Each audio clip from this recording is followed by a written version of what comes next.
안녕하세요. 오늘도 사연살롱을 찾아주셔서 감사합니다. 결혼 5년차 여성이에요. 호의가 계속되면 권리인 줄 안다는 말이 있잖아요. 살다 보니 제가 그걸 경험하는 날이 오네요. 다른 사람도 아니고 평생을 함께하기로 한 제 남편한테 말이에요. 남편이 제가 생각했던 것과 다른 사람이라는 걸 알게 된 건 사실 꽤 오래됐어요. 결혼 전과 후가 너무 다른 사람이었거든요. 결혼 전에는 제가 뭘 해도 무던하게 잘 받아주는 사람이었어요. 그래서 이런 사람이라면 살면서 트러블이 생겨도 큰 싸움으로 번지지는 않을 거라고 생각했어요. 그게 결혼을 결심한 이유 중 하나이기도 했고요.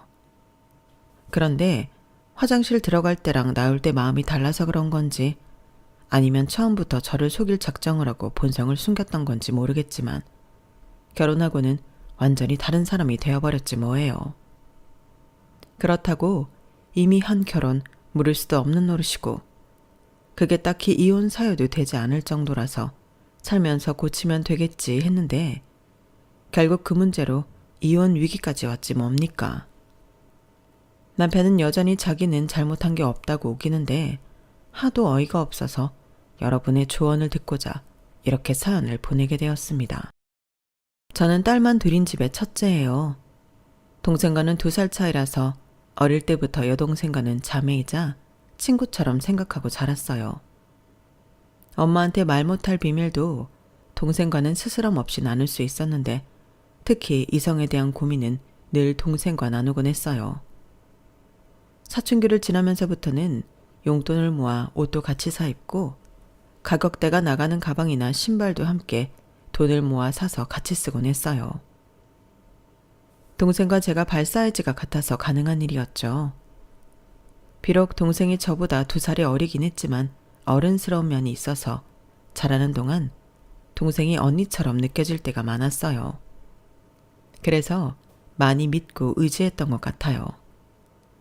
그런데 동생은 저와는 생각이 달랐던가 봐요. 20살이 되자마자 결혼을 하겠다며 집에 남자를 데려왔더라고요. 남자는 동생보다 11살이나 많은 남자였어요. 동생이 수능을 마치고부터 아르바이트를 하던 편의점 사장이라고 하더군요. 그 말을 듣자마자 엄마는 뒷목을 잡으셨고 아빠는 땅이 꺼져라 한숨만 쉬셨어요. 결국 참다 못한 엄마가 먼저 말을 꺼내셨어요. 이봐요. 고작 20살밖에 안 된 애를 데리고 지금 뭐 하는 짓이에요? 그쪽은 양심도 없어요? 아니, 30도 넘은 사람이 어쩜 얼굴에 솜털도 안 가신 애를 데리고 이러냐고요.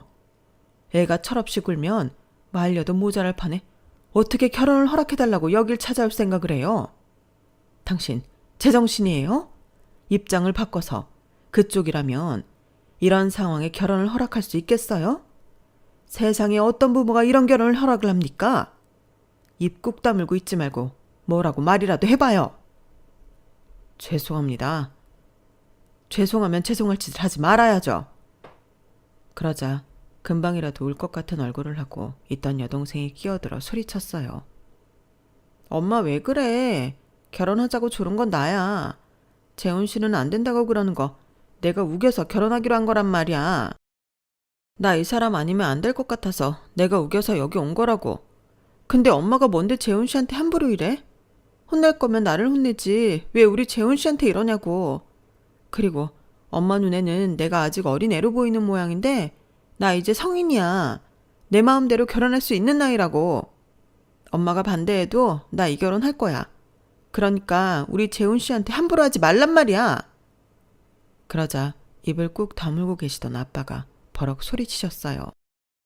이 녀석이 어디서 엄마한테 큰 소리야. 뭐? 네 마음대로 결혼할 수 있어? 그게 지금 부모 앞에서 할 소리냐? 그리고 그쪽도 이러는 거 아닙니다. 내 딸이 철이 없어서 결혼 들먹이며 바람을 넣었는지는 모르겠지만 그래도 30 넘은 어른이 이러면 안 되는 거 아닙니까? 어떻게 애가 하는 짓에 장단을 맞춰주고 있습니까? 안 사람이 말이 서운하게 들렸을지 모르지만 온전한 정신이 박힌 부모라면 다들 이런 반응일 겁니다. 자식 키우는 부모 마음이야 같으니까요. 그러니 애들 장난은 이쯤에서 그만두고 각자 제 갈 길 가세요. 그쪽도 그쪽 부모님한테는 귀한 자식일 텐데 이런 대접 받아가며 결혼을 구걸할 필요 없지 않습니까? 오늘 일은 없었던 걸로 할 테니 그만 돌아가세요. 아버님, 걱정하시는 이유는 잘 알고 있습니다만 저희 쉽게 결정한 일 아닙니다. 지영이 나이를 생각해서 이러면 안 된다고 생각도 했습니다. 하지만 지영이도 저도 서로 많이 좋아하고 있습니다. 오늘의 결정이 잘못된 게 아니라는 거 보여드리며 자겠습니다. 그러니 안 된다고만 하지 마시고 조금만 마음을 열어주세요. 제가 많이 노력하겠습니다. 제부는 무릎을 꿇은 채로 저희 부모님께 고개를 숙였어요. 하지만 그렇다고 마음이 바뀔 부모님이 아니었어요. 엄마는 급기야 주방에 들어가 물을 한 바가지 퍼다가 제부한테 뿌렸어요.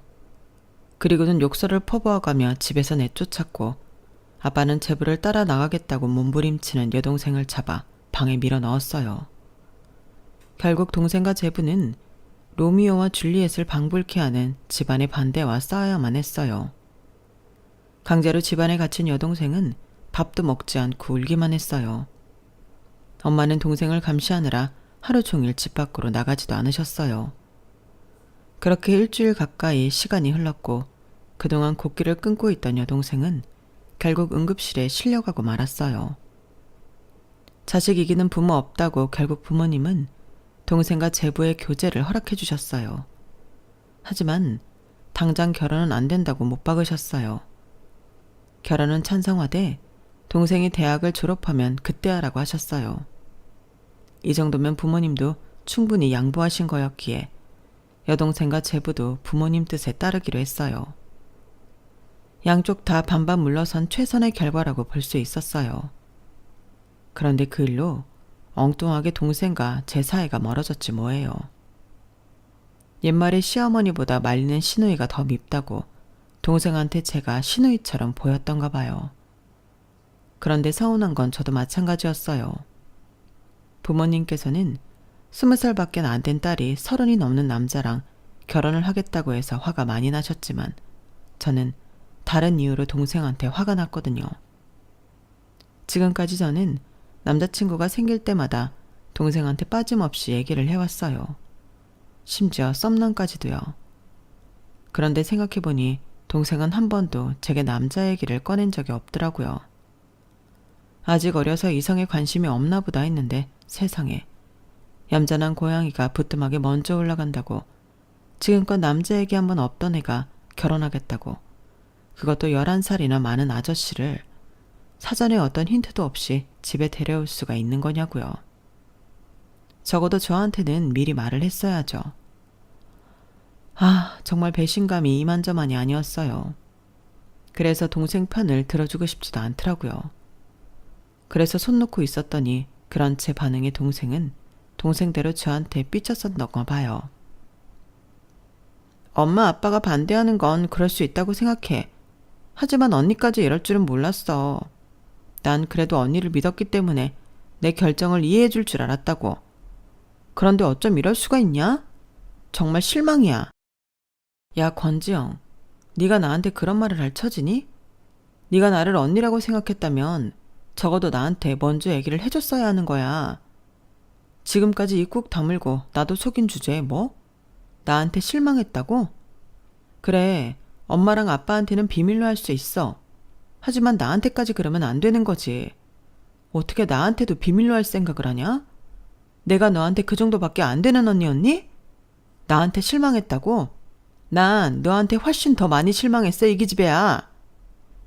결국 그날 동생과 저는 태어나서 처음 머리 끄댕이까지 잡고 싸움을 벌였어요. 퇴근 후 거실 바닥에 듬성듬성 굴러다니는 우리 자매의 머리카락을 보신 부모님은 한숨을 푹푹 쉬셨어요. 어릴 때도 안 싸우던 애들이 왜 다 커서 이러는지 모르겠다며 우리가 자식 교육을 잘못 시켰다고 한탄을 하셨어요. 비록 부모님 마음을 상하게 해드렸지만 그날 싸움 이후로 우리 자매는 다시 예전처럼 돌아갈 수 있었어요. 그리고 정확히 4년 뒤 동생은 제부와 결혼식을 올렸어요. 제부는 제 동생에 비해 나이가 많은 거 하나 빼고는 정말 뭐 하나 빠지는 게 없는 사람이었어요. 저는 그냥 편의점 사장인 줄만 알았는데 그 건물이 제부 건물이었더라고요. 그렇다고 부모님한테 증여받거나 조부나 조모한테 유산으로 받은 게 아닌 자기 손으로 벌어서 산 건물이라는 게 더 놀라웠어요. 알고 보니 제부는 카이스트를 졸업한 수재였더라고요. 대학을 졸업하고 회사를 차려 30도 안 된 나이에 100억 가까운 돈을 벌었고 이후에는 회사를 친구한테 넘기고 건물주로 살고 있었어요. 처음부터 편의점을 하려고 했던 건 아니고 세입자가 건강 문제로 더는 편의점 운영을 할 수 없게 돼서 할 수 없이 자신이 인수한 거였더라고요. 그리고 그곳에서 제 여동생을 만나게 된 거였죠. 그저 나이 많은 아저씨인 줄로만 알았던 제부의 반전 이력에 부모님도 저도 입이 떡 벌어졌어요. 게다가 제 동생과 나이 차이가 나기는 해도 워낙 동안이라서 밖에 나가면 4, 5살 차이 정도로밖에 안 보이더라고요. 제가 보기에도 그랬고요. 미운 오리 새끼인 줄 알았는데 인물, 학벌, 거기다 재력까지 뭐 하나 빠지지 않는 능력자라는 게 밝혀진 제부는 저희 집에서는 한순간 백조를 탈바꿈했고 장인 장모의 사랑을 듬뿍 받게 되었어요. 제부는 한때 자신을 맹렬히 비난하며 거부했던 장인 장모를 무척이나 잘 챙길 정도로 인품도 좋은 사람이었어요. 무엇보다 제 동생한테 얼마나 잘하는지 옆에서 보고 있으면 부럽다는 생각이 절로 들 정도랍니다. 동생의 행복한 결혼 생활을 보다 보니 내심 저도 빨리 가정을 꾸려 안정된 생활을 하고 싶어졌어요. 그래서 그 무렵 소개팅도 많이 하고 지인들을 통한 선자리에도 많이 나가게 되었지만 생각처럼 잘 되지는 않았어요. 그러다 정말 우연히 제 남편을 만나게 된 거예요. 남편은 제가 나가고 있는 영어학원 건물 1층에 있는 약국 약사였어요. 어릴 때부터 기관지가 약했던 저는 학원 강사 생활을 하면서 툭 하면 목이 쉬고 기침이 잦아서 스트랩실 같은 인후염 소염제를 애용하는데요. 그래서 1층 약국은 제 단골 약국이기도 했어요. 원래 계시던 약사분은 60대 아주머니셨는데 언제부턴가 제 또래의 젊은 약사로 바뀌었더라고요. 수년간 단골이었기 때문에 제가 가면 알아서 제가 복용하는 약으로 꺼내주시곤 했는데 새로 바뀐 약사한테는 매번 제 상태를 설명을 해야 해서 좀 귀찮더라고요. 그런데 3번째 갔을 때였을까요? 제가 약국으로 들어가자마자 제가 복용하는 약을 미리 꺼내두시더라고요. 안 그래도 목이 아파서 말하기 힘들었는데 잘됐다 생각했죠. 그런데 약을 손에 들고는 내어줄 생각을 않더라고요. 그리고는 저를 물끄러미 바라보더니 그러는 거예요. 이 약을 복용한 지 얼마나 되셨어요? 다름이 아니라 이 제품은 단기간 사용하는 용도로 나온 약이거든요. 그런데 저한테 약을 사가신 게 벌써 2번째고 기간이 1달 이상 된 것 같아서 물어보는 거예요. 정말요? 이 학원에 나오고부터 그 약을 사 먹었으니까 한 3년 정도 됐을 거예요. 그런데 전에 계시던 약사님은 그런 말씀 안 하시던데요. 아, 꽤 오래 드셨구나. 그럼 이미 내성이 생겼을 텐데 몸에 해롭거나 한 건 아니고요. 다만 효과 지속 시간이 처음 복용을 시작했을 때보다 많이 짧아졌을 거예요. 네, 맞아요. 그럼 어떻게 해야 하나요? 그럼 이렇게 해보실래요? 효과는 비슷하지만 성분이 조금 다른 제품이 있어요. 목을 많이 쓰시는 강사분들은 장기 복용이 불가피하니까 제가 보기엔 이 제품이 더 맞을 것 같거든요. 심지어 가격도 이게 더 저렴하고요. 새로운 약사의 말을 들어보니 꼭 그렇다고 단정할 수는 없지만 솔직히 이전 약사님이 이윤을 위해 더 비싼 약을 제게 판 게 아닌가 하는 의심이 들었어요. 그럼 말씀하신 약으로 주세요. 일단 3일치 드릴 테니까 드셔보시고 안 맞으면 다시 오세요. 3일 뒤에 다시 와야 안 된다는 말에 귀찮으니까 그냥 열흘치 달라고 했더니 그건 안 된다고 하더라고요. 다른 것도 아니고 사람 몸에 직접적인 영향을 끼치는 약이에요. 제가 의사는 아니지만 그래도 환자분 상태를 봐가며 약을 드리는 게 약사의 도리라고 생각합니다. 약만 파는 게 약사의 일은 아니거든요. 귀찮더라도 2일 뒤에 다시 오세요. 조금 전까지와는 다른 단호한 말투에 약간 위압감이 들기도 했지만 한편으로는 그래서 더 믿음이 갔어요. 자신의 직업 윤리가 투철한 약사 같았거든요. 그렇게 3일간 구입한 약을 먹고 약이 떨어지자 다시 약국에 찾아갔어요. 그랬더니 이번에 또 다른 약을 주더라고요. 그래서 이번엔 또 왜 약이 다르냐고 했더니 그러는 거예요. 어떤 약이든 장기간 복용하는 건 우리 몸에 좋지 않아요. 가급적이면 근원적인 문제를 해결해서 약을 덜 먹는 게 좋다고 생각해요. 직업 특성상 목을 안 쓸 수는 없지만 천천히 줄여나갈 수 있다면 그 방법을 택하는 게 맞다고 생각하거든요. 이번 약은 저번에 구입하신 것보다 조금 약한 약이에요. 조금씩 강도를 낮춰가다가 약을 끊을 수 있으면 끊는 게 좋습니다. 그보다 좋은 방법은 목을 좀 쉬게 하는 거고요. 그 후로도 약사는 천연 가습기나 공기 정화가 되는 식물 화분을 제게 선물해 주었어요. 말로는 자기가 쓰지 않는 거라서 준다고 했지만 누가 봐도 새 거가 분명했지만요. 그걸 알면서도 낼름 받아왔던 건 이 사람의 관심도 싫지 않았고 저 역시 이 남자가 마음에 들었기 때문이었어요. 새로운 약사 덕분에 고질병처럼 알아오던 인유암 증상이 조금씩 잦아들었고 2년 만에 인유암 약을 끊을 수 있게 되었어요. 그리고 그 사이 우리는 연인관계로 발전해 있었죠. 이 남자가 바로 지금의 제 남편이에요. 약사 남자친구라서 그런가 제 건강 문제를 제 자신보다 더 신경을 써주었어요. 저는 그걸 다정함으로 받아들였고요. 그런데 나중에 알고 보니 거기엔 이유가 있었더라고요. 제가 건강해야 하는 이유는 우리가 결혼했을 때 건강한 2세를 낳기 위함이었어요. 거기다 영어 강사인 저를 결혼 상대자로 고른 것도 애 사교육비를 줄이기 위해서였더라고요. 남편은 연애를 시작할 무렵부터 그런 사소한 것까지 다 계산에 넣고 있었던 거예요. 참 무서운 사람이죠. 그때는 몰랐으니 결혼을 했지 알았으면 진작에 헤어졌을 거예요. 사귄 지 3년이 채 안 됐을 무렵 남편이 약국을 열게 되었어요. 그동안 일하던 약국은 자기 소유가 아니라 폐의 약사로 일하던 곳이었거든요. 문제는 남편이 개업한 약국의 위치가 제가 나가던 영어학원과 1시간 이상 떨어진 곳이라는 거였어요. 안 그래도 제 직업 특성상 퇴근 시간이 늦는데 1시간 넘게 떨어진 곳이라면 쉬는 날 빼고는 볼 수가 없는 상황이 된 거였죠. 거기다 쉬는 날도 달라서 불편한 점이 이만저만이 아니었죠. 그러자 남편이 대뜸 그러더라고요. 그냥 이참에 우리 결혼할까? 현재 상황으로는 제대로 만나지도 못하고 만난다 해도 길에서 버려지는 시간이 너무 많잖아. 그렇다고 직장을 그만둘 수도 없는 노릇이고 닥달하는 건 아니니까 한번 생각해봐. 처음엔 장난처럼 가볍게 듣고 넘긴 말이었는데 가만 생각해보니까 이게 청혼인 건가 싶더라고요.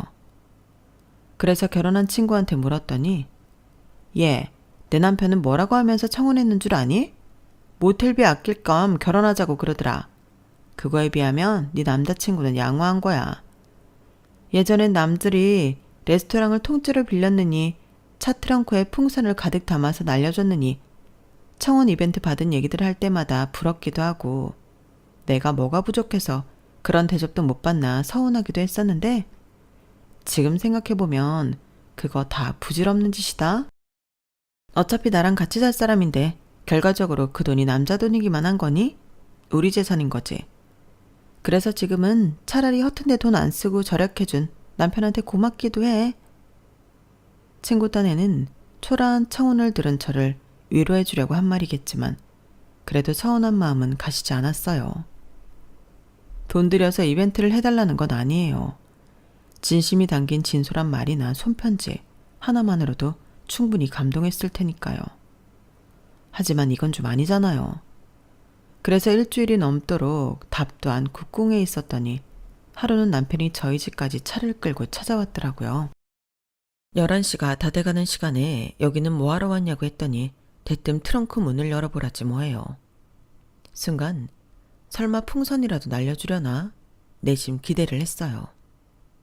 그런데 막상 트렁크 문을 열어보니 그 안에 커다란 스티로폼 박스가 있지 뭐해요. 이건 뭘까? 생각을 하고 있는데 그때 차에서 내리지도 않은 채 운전석에 앉아 창밖으로 얼굴만 살짝 빼고 있던 남편이 그러는 거예요. 그거 꺼내가. 속초에 사는 친구가 홍게를 보냈지 뭐야. 아버님이 걔 좋아하시잖아. 그래서 내가 받자마자 바로 여기로 가져왔어. 아버님이랑 어머님 드려. 실수율이 높아서 살이 아주 꽉 찼다고 그러더라고. 안 꺼내고 뭐해. 나 바로 가야 돼. 그 말을 들으니 헛웃음이 났어요. 그래, 내가 아는 강재원은 이런 남자였지. 그제야 현실을 깨닫게 되더라고요. 로맨틱가는 담을 쌓았어도 실속 있고 무엇보다 나와 내 가족을 생각하는 마음이 큰 사람. 그래서 내가 이 사람한테 끌렸었다는 걸 새삼 깨닫게 되는 순간이었어요. 그래서 스티로폼 박스를 꺼내고는 운전석 창가로 가서 말했어요. 저번에 자기가 했던 결혼 얘기 말이야. 그래, 결혼하자. 정말? 역시 자기라면 현명한 판단을 내릴 줄 알았어. 오케이. 그럼 이번 주 학원 쉬는 날 약국으로 와. 같이 예식장도 알아보고 필요한 것들 좀 정리해보자. 바람이 차다. 감기 들겠어. 빨리 들어가. 그날 저는 홍게가 가득 담긴 스티로폼 박스를 들고 집에 들어가 부모님께 결혼할 사람이 있다는 말을 했어요. 그리고 그 주 주말부터 본격적으로 결혼 준비를 하게 되었죠. 동생도 그렇고 주변에 결혼한 사람들이 좀 있긴 했지만 그동안은 내 일이 아니라서 강 건너 불보듯 해왔는데 막상 결혼을 앞두고 나니 준비할 게 뭐가 그리 많은지 정신을 못 차리겠더라고요. 그래도 남편이 틈틈이 정보를 많이 모아놔서 그나마 다행이었지. 저 혼자 다 해야 했다면 모르긴 해도 중간에 결혼을 포기했을지도 몰라요. 쉬는 날이나 또는 반차를 내고 예식장을 둘러보고 웨딩 촬영 준비에 드레스를 고르는 것까지 정말 눈 튀어나오게 바쁜 일정을 보내고 나서야 어느 정도 준비를 끝낼 수 있었어요. 남은 건 신혼집 하나였는데 다행히 남편이 하는 약국 근처에 저희 예산에 맞는 빌라가 나와서 바로 계약을 할 수 있었어요. 마음 같아서는 아파트에서 신혼생활을 하고 싶었지만 양가 부모님 도움 없이 진행한 결혼이라서 그럴 만한 자금이 안 됐어요. 그렇다고 아파트에서 살겠다고 경기도 갈 수도 없었죠. 남편 약국도 그렇고 제가 나가는 학원도 그렇고 다 서울 시내에 있으니까요. 신축도 아니고 지은 지 20년이 다 돼가는 낡은 빌라에서 신혼을 시작한다고 하자 주변에서 많이 말렸어요. 낡은 집은 외풍도 심하고 싱크대나 화장실도 그렇고 여러 가지 문제가 많을 거라고요. 그래도 다행인 건 집주인이 리모델링도 다 해준다고 해서 입주할 때는 깨끗한 새 집이 되어 있을 거라는 희망이었죠. 그런데 혼수를 채워 넣으려고 잡아놓은 입주 날짜가 다 되어 가는데도 공사를 반도 안 끝낸 거 있죠. 사다리 차를 불러야 해서 가구며 가전제품을 같은 날 배송받기로 했는데 말이에요. 집주인한테 따져 물었더니 당장 현금이 없어서 공사가 중단됐다는 거예요. 그러면서 잔금을 미리 땡겨주면 입주 예정 날짜보다 한 일주일 후에는 입주 가능하게 공사를 마칠 수 있다나요? 아니, 이게 무슨 말도 안 되는 소리래요? 당장 공사 완료 약속도 못 지키는 사람한테 어떻게 뭘 믿고 먼저 잔금을 내줘요?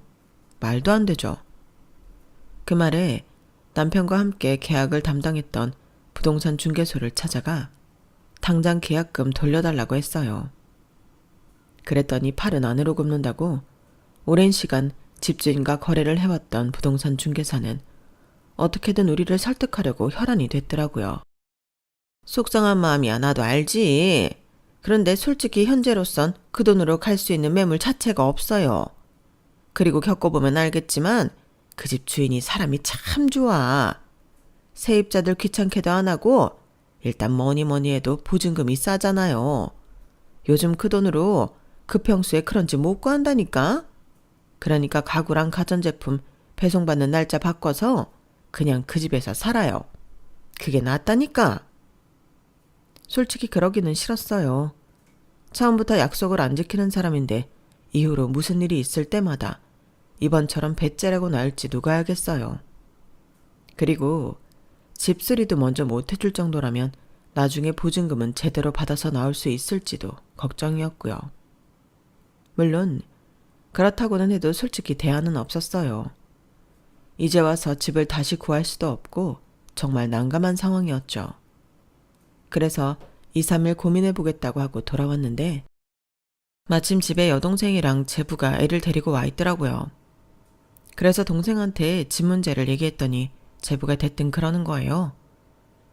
그럼 차라리 우리 건물로 들어오실래요? 저희가 아파트로 이사하면서 리모델링까지 싹 해뒀거든요. 옥상에 단독으로 쓰실 수 있는 공간도 있어서 사시는 데는 편할 거예요. 그래, 그럼 되겠다. 사실 언니네 신혼집 구한다고 할 때 이희가 우리 살던 집으로 언니네 들어와 살면 어떻겠냐고 했는데 괜히 말 꺼내기가 그렇더라고. 형부도 불편해할 것 같고 해서 언니랑 형부만 좋다면 들어와 살아. 평수도 넓고 옥상까지 따로 쓸 수 있어서 좋거든. 솔깃한 제안이었지만 남편이 어떻게 받아들일지 몰라서 일단 물어보고 결정하겠다고 했어요. 저야 여동생이라서 상관없지만 남편은 아무래도 손아랫사람 집에 새를 들어가는 일이라서 이래저래 마음이 쓰일 것 같았거든요. 그런데 왜 진작 말 안 했어. 35평이면 우리가 구했던 집보다 10평이나 더 넓잖아. 게다가 옥상도 단독으로 쓸 수 있다니 완전 땡큐지. 근데 가격은 우리가 구했던 집이랑 똑같이 해주는 거 맞지? 그게 사실은 평수도 그렇고 위치도 전철역에서 7분 거리라 세가 좀 비싸긴 해. 원래는 1억 7천 정도 더 비싼데 우리 사장이 되는 대로 주고 살라더라고. 다만 몇 천이라도 더 주고 살면 되지 않을까 싶은데 자기는 어때? 뭐? 더 주긴 뭘 더 줘. 오히려 깎아야지. 아니, 남도 아니고 자기 친언니인데 뭘 그렇게 야박하게 구냐? 건물 주식이나 되면서 형제한테 돈 벌 생각인 거래? 에이, 그건 아니지. 자기가 말해서 좀 더 싸게 해달라고 해봐. 어차피 우리 나갈 때 돌려줘야 할 돈이잖아. 덜 받고 덜 내주면 되잖아. 안 그래? 몰랐는데 남편은 참 이상한 계산법을 가지고 있더라고요. 아쉬운 건 우린데 1억 7천 깎아주는 것도 모자라서 더 깎아달라뇨. 아무리 내 남편이지만 참 염치 없는 사람이라고 생각했어요. 아니 왜 우리 신혼집 구하는데 동생네가 손해를 봐야 되는데 우리 아니면 제값 받고 세입자 드릴 수 있어. 그걸 보고 야박하다고 하면 안 되지. 그리고 1억 7천 은행에 넣어만 놔도 이자 들어와. 결국엔 우리한테 깎아주는 만큼 동생네는 돈을 날리는 셈이라고. 그런데 그게 어떻게 덜 주고 덜 받는 걸로 퉁칠 수가 있어? 자기 참 계산 이상하게 한다. 아니 남이면 그렇지만 자기 동생이잖아. 자매인데 그 정도도 못 해줘? 나라면 그냥 들어와 살라고 하겠다. 암튼 지금 상황에서는 돈을 더 올려줄 여력은 없으니까 돈 좀 모으면 그때 나머지 1억 7천 올려주는 걸로 하고 일단 지금은 있는 돈만 줘. 그게 싫으면 뭐 딴 데 알아보든가. 이 일로 남편한테 빈정이 상하긴 했지만 그래도 동생네 집에 살면 친정이랑도 가깝고 동생이 이사간 아파트랑도 가까워서 어떻게든 동생네 집에 들어가 살고 싶었어요. 그래서 동생한테 우리 처지를 설명하고 원래 가지고 있던 돈만큼만 주고 들어가 살게 해달라고 부탁했어요. 동생과 제부는 처음부터 더 받을 생각도 안 했다며 마음 쓰지 말고 들어와 살라고 하더군요. 언니로서 정말 모양 빠지는 일이었지만 그래도 일단은 그렇게 집 문제는 마무리 지었어요. 처음부터 작정하고 친정에서 가까운 곳에 신혼집을 얻었다면 남편도 그렇고 시댁에서도 반대를 했겠지만 상황이 이렇다 보니 아무도 이의를 제기하는 사람은 없었어요. 동생 부부한테 미안하기는 했지만 덕분에 제가 원하던 바를 이뤄서 저로서는 더없이 좋은 결과였죠. 남편은 성실하고 세심한 사람이긴 했지만 그 이면엔 야비한 면이 더 많았어요. 집 문제를 해결할 때 보였던 염치 없는 모습이 진짜 남편의 본 모습이었거든요. 명절에 시댁에 갈 때는 갈비 세트며 시부모님 선물 그리고 돈 봉투까지 준비해가면서 내 친정에 갈 때는 빈손으로 가곤 했어요. 빈손으로만 가면 다행이게요. 명절 당일에 차례를 다 지내고 점심까지 먹고서도 엉덩이를 뗄 생각을 않는 거예요. 그래서 시부모님 눈치 살피며 친정엔 언제 가냐고 물으면 꼭 이런다니까요. 당신 친정엔 평소에도 자주 가잖아. 엎어지면 코 닿을 텐데 굳이 명절에도 가야 돼? 당신은 양심도 없어? 남편 말대로 저희 집에서 친정까지 걸어서 7분 거리니까 엎어지면 코 닿을 거리라는 말이 틀린 건 아니에요. 하지만 그 가까운 거리에 친정이 있어도 남편은 한 번도 찾아간 적이 없었어요. 딱 한 번 간 적이 있긴 한데 그나마도 집 안까지 들어간 건 아니고 엄마가 해준 김장김치 얻으러 대문 앞까지 갔던 게 다였어요. 제부는 오며 가며 제철 과일의 수산물, 한우, 갈비 등을 사들고 처가에 들락거리는데 제 남편은 붕어빵 한 봉지 사들고 가는 적이 없었거든요. 엄마가 김장을 했다거나 갈비찜을 했다고 와서 먹으라고 하면 저더러 퇴근길에 받아오라고 하기 일쑤였어요. 그러니 가까이 사는 처가나 멀리 사는 본가나 다를 게 뭐가 있냐고요. 그런데도 명절이면 한결같은 레퍼토리를 앞세워 자기 본가에서 2박 3일을 뭉개려더니 제가 화가 안 나겠어요? 그런데 그렇게 처가에 발들이는 걸 꺼려하던 남편이 매일같이 처가에 드나들게 되는 일이 생긴 거예요. 바로 우리 아들 때문이었죠. 결혼하고 2번째 해 겨울에 제가 출산을 했는데 제 강의를 오래 비울 수가 없어서 출산하고 3개월도 안 돼서 복직을 해야 했거든요. 그래서 애를 봐줄 베이비시터를 알아봤더니 제 월급에 버금갈 정도로 급여가 비싸더라고요. 이건 돈을 벌려고 베이비시터를 쓰는 게 아니라 베이비시터 월급을 주려고 일을 하는 거나 다를 게 없었어요. 그쯤 되자 계산 빠른 남편이 자기가 먼저 제 친정에 찾아가 저희 엄마한테 애 좀 봐달라고 부탁을 하더군요. 장모님도 아시겠지만 주영이가 그 학원에서 영어 강사 자리 잡느라 얼마나 고생했습니까? 이번 출산하느라 3개월 쉰 것도 사실 타격이 꽤 큰가 봐요. 자기 딴엔 어떻게든 자기 자리 지켜보려고 애를 쓰는데 그러자니 애 키워줄 베이비시터를 구해야겠더라고요. 그런데 장모님도 그거 아시죠? 요즘에 베이비시터 한 달 월급이 주영이 월급만큼 나가는 거요. 이건 뭐 벌어서 남 좋은 일 시키는 거지 다를 게 뭐가 있겠어요. 돈 생각하면 차라리 일 그만두고 집에서 애 키우는 게 낫겠지만 그래도 기껏 대학 공부하고 어학연수까지 다녀왔는데 애 때문에 자기 일 그만두는 건 너무 아깝잖아요. 그래서 경력 끊기지 않고 강사 자리 지키려면 사람을 써야 하는데 그러자니 나가는 돈이 아쉽네요. 더군다나 처제네 집에 들어가 사는 처지에 그 돈을 주고 사람 쓰기도 참 그렇고요. 손윗사람 체면에 보증금도 좀 올려주고 해야 하는데 애 봐줄 사람 쓰고 나면 그럴 여유가 어딨나요. 그래서 말인데요, 장모님. 저희가 자리 좀 잡을 때까지 우리 은우 좀 봐주시면 안 될까요? 주영이가 그 문제로 요 근래 소가리를 하는 거 보려니 가슴이 아파서 염치불구하고 이렇게 말씀드리는 겁니다. 아주 말은 청산유수라니까요. 아니 세상에 자기 딸이 애 봐줄 사람이 없어서 일 그만두게 생겼다고 하는데 가만히 있을 부모님이 어딨겠어요. 게다가 여동생네 부부한테 전세 보증금 올려주려면 맞벌이를 할 수밖에 없다고 하면 애 봐주는 돌봄 비용 달라는 말은 또 어떻게 하겠냐고요. 아주 지능적으로 원천 봉쇄하고 저희 엄마한테 우리 아들을 떠맡긴 꼴이었어요. 그래놓고는 아주 입막음까지 했더라고요. 장모님, 기왕에 우리 은우 봐주실 거면 주영이한테는 어머님이 자발적으로 해주시는 걸로 하시면 안 될까요? 제가 장모님 찾아와 이런 얘기한 걸 알면 그 사람 성격에 장모님께 미안해서라도 애 안 맡기겠다고 할 게 뻔해요. 주영이를 생각해서라도 부탁 좀 드립니다. 아주 자기 필요한 거에는 주도 면밀한 인간이라니까요. 저도 이 사실을 최근에서야 알고는 얼마나 기가 막혔는지 몰라요. 아무튼 남편이 저희 엄마를 찾아가고 얼마 뒤부터 저는 친정에 애를 맡기고 학원 일을 계속할 수 있었어요. 엄마는 한사코 돌봄비를 받지 않으시겠다고 하셨지만 그래도 그건 아니잖아요. 그래서 남편한테 말했더니 굳이 안 받으시겠다는 거 왜 못 줘서 안달이냐며 되려 제게 뭐라고 하더라고요. 아니, 솔직히 장모님도 손주 매일 보게 돼서 좋은 거 아니야?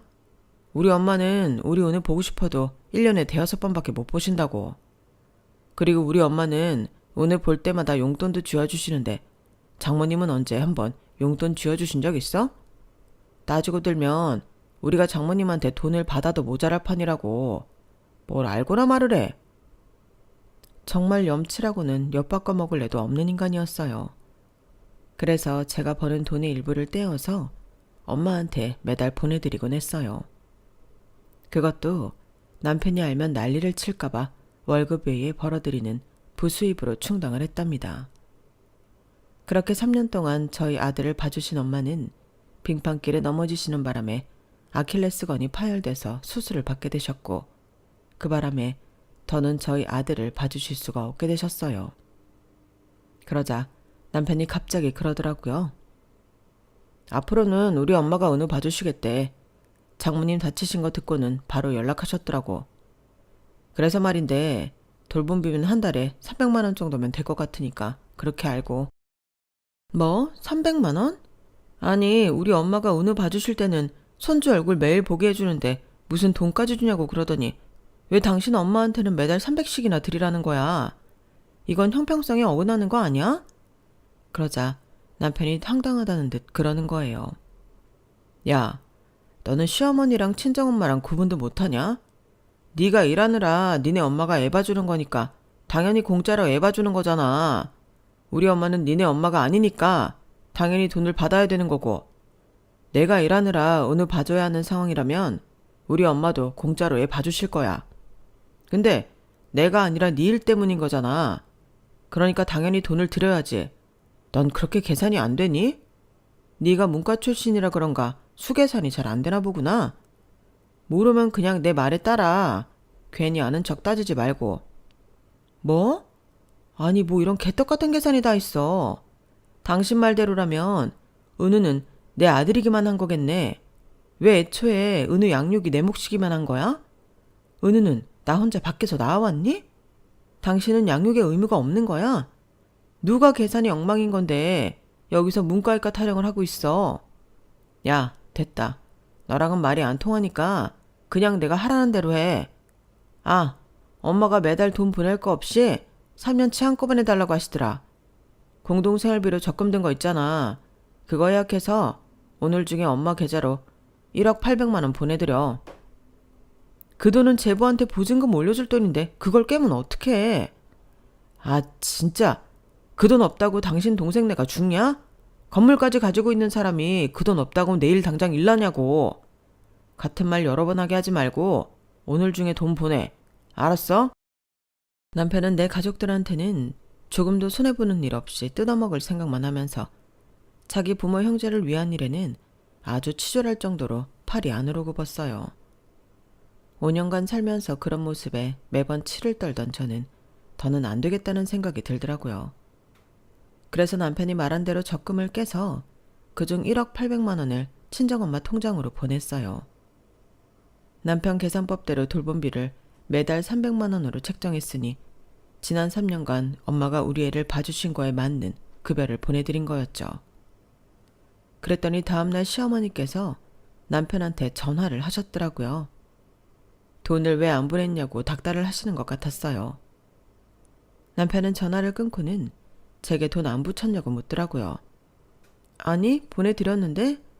무슨 소리야. 엄마가 돈 안 들어왔다고 그러던데. 혹시 당신 엉뚱한데 돈 보낸 거 아니야? 그럴 리가. 우리 엄마 통장으로 제대로 보내드렸어. 3년치 돌봄비 1억 800만 원. 뭐? 그걸 왜 장모님한테 보내? 너 미쳤어? 아니, 완전 제정신이지. 그러니까 우리 엄마 계좌로 보냈지 인간아. 니네 엄마한테는 매달 300만 원 드리는 게 안 아깝고 우리 엄마한테는 우리 애 봐준 돌봄비 드리는 게 그렇게 아깝냐?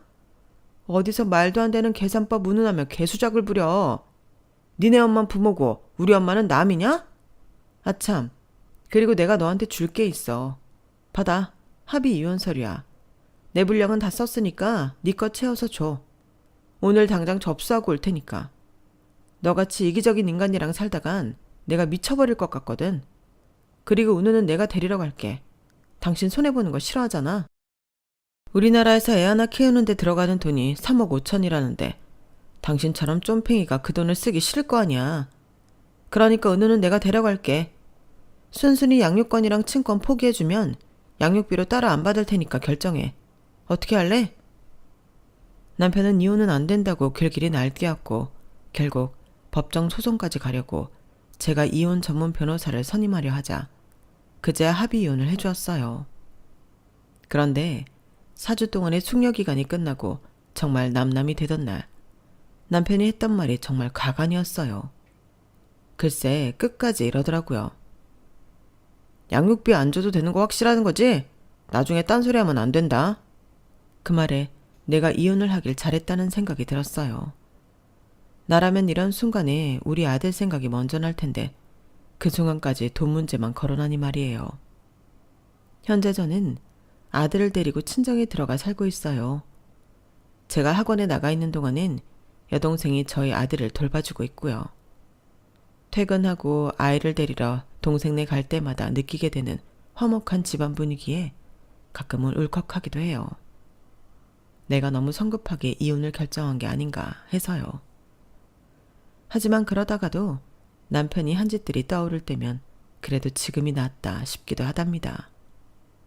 어떤 게 정답인지는 아직 잘 모르겠지만 확실한 건 아빠의 빈자리가 느껴지지 않도록 제가 열심히 부모 몫을 하며 살아야겠다는 거예요.